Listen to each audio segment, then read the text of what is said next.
La catequesis infantil de la parroquia de Nuestra Señora de Guadalupe, en su grupo de quinto grado, presenta la lección 21, titulada Libros didácticos del Nuevo Testamento, primera parte. Es necesario recordar que, al igual que el Antiguo Testamento, el Nuevo Testamento también divide sus libros en históricos o narrativos, didácticos y proféticos. En la lección anterior conocimos y estudiamos el último de los libros históricos, los Hechos de los Apóstoles. Los libros didácticos del Nuevo Testamento son presentados por medio de epístolas o cartas, que en su mayoría fueron escritas por San Pablo. Hay otras cartas que son llamadas católicas. La razón es porque son dirigidas a la Iglesia Universal y no a una comunidad en particular como las que escribió San Pablo. Seguramente a todos nos da gusto recibir una carta porque nos dan noticias buenas o porque leemos palabras que nos animan, como cuando nos dicen que nos quieren.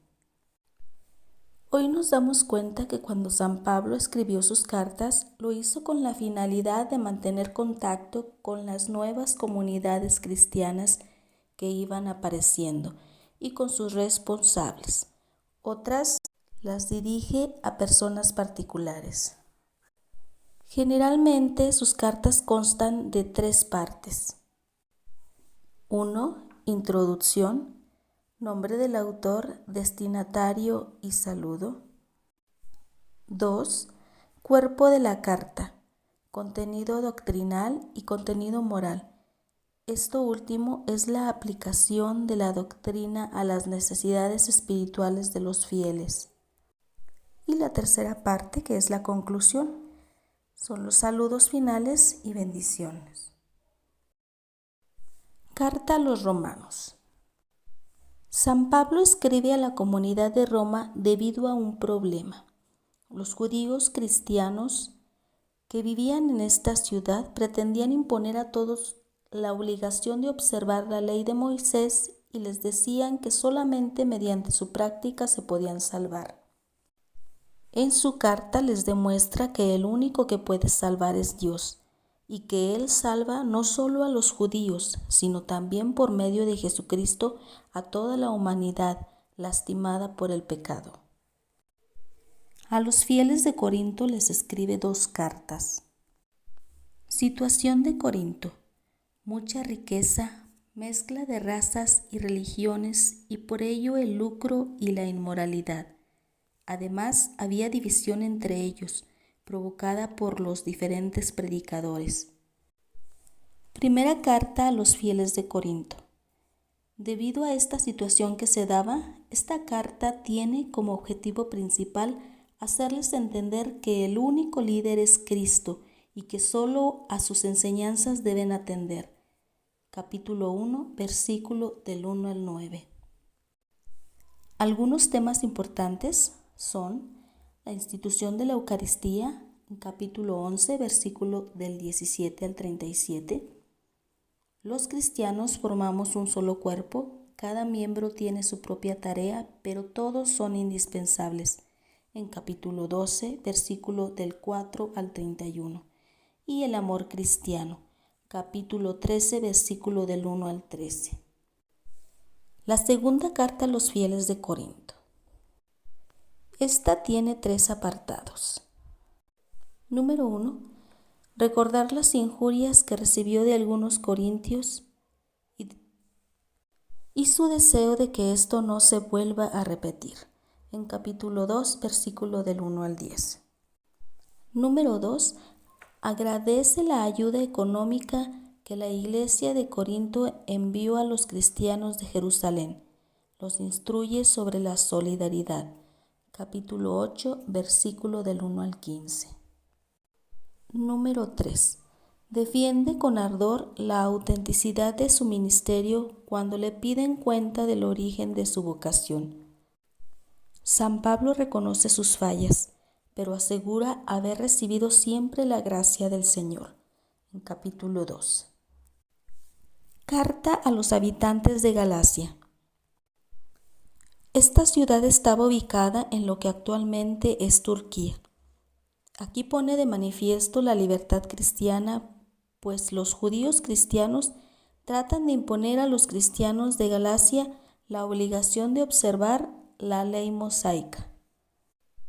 San Pablo les dice que la vida del hombre no se debe determinar por la observación de una ley, sino por el compromiso con la persona de Cristo, quien nos trae la libertad y nos dice en qué consiste y cómo debe manifestarse en nuestra conducta.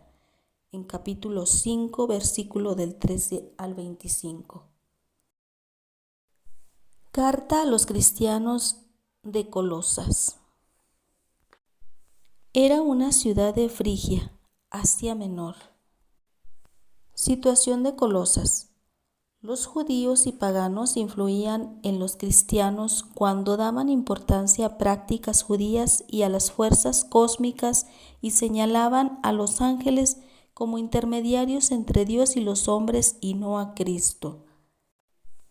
Pablo escribe una carta para prevenirlos de esa idea que amenazaba la fe y la práctica de las virtudes cristianas y les demuestra que Cristo es el único mediador entre Dios y el mundo creado. Capítulo 2, versículo del 16 al 19. También hace aplicaciones prácticas de tipo moral como un verdadero programa de vida cristiana. Capítulo 3, versículo 5 y capítulo 4, versículo 6. Carta a los cristianos de Efeso. Esta carta es una meditación teológica dirigida no solo a los efesios, sino a la Iglesia universal. Nos ayuda a conocer qué es la Iglesia. Es el cuerpo de Cristo y Él es la cabeza. Es decir, así como yo tengo un cuerpo que funciona de acuerdo a las indicaciones que el cerebro le da, y si algún miembro no reacciona, todo el cuerpo lo sentirá. Así todos estamos llamados a permanecer unidos a Cristo. ¿Cómo? Por la práctica de las virtudes cristianas de manera individual o en la familia. San Pablo propone el matrimonio como un sacramento o signo de la unión de Cristo con su Iglesia.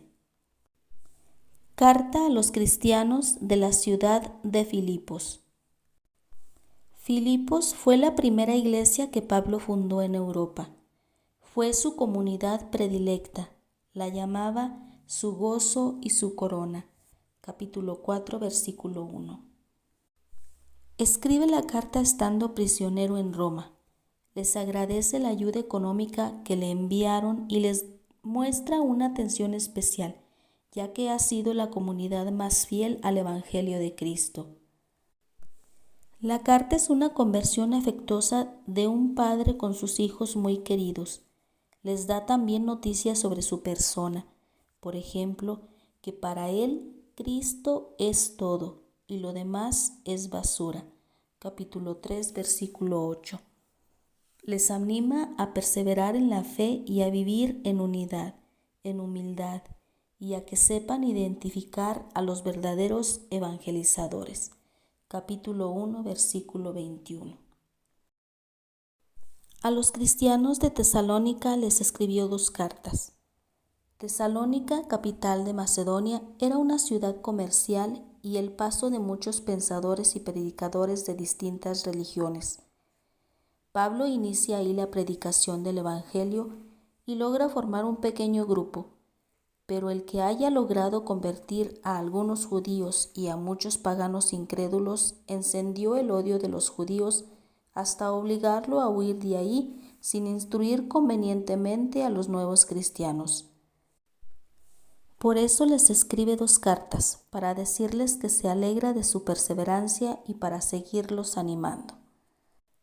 La primera carta a los cristianos de Tesalónica responde a algunas inquietudes que ellos tienen, por ejemplo, la suerte de los fieles muertos antes de la parucía o retorno del Señor y las persecuciones de algunos grupos. capítulo 4, versículo del 13 al 18.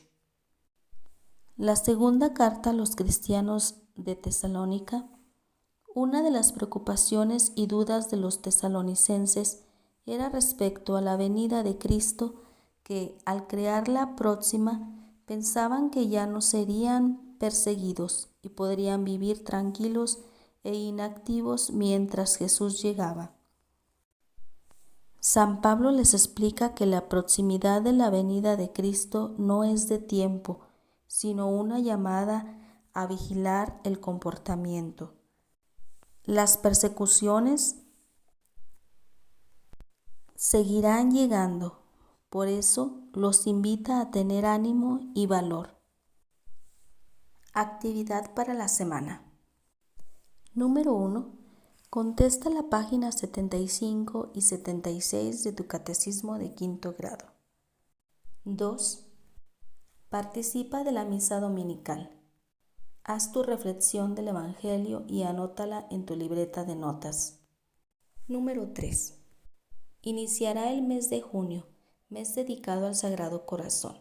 Se te invita a estar en oración y participar del rosario en tu parroquia. Número 4. El próximo jueves toca hora santa a catecismo. Acude a la parroquia y participa devotamente.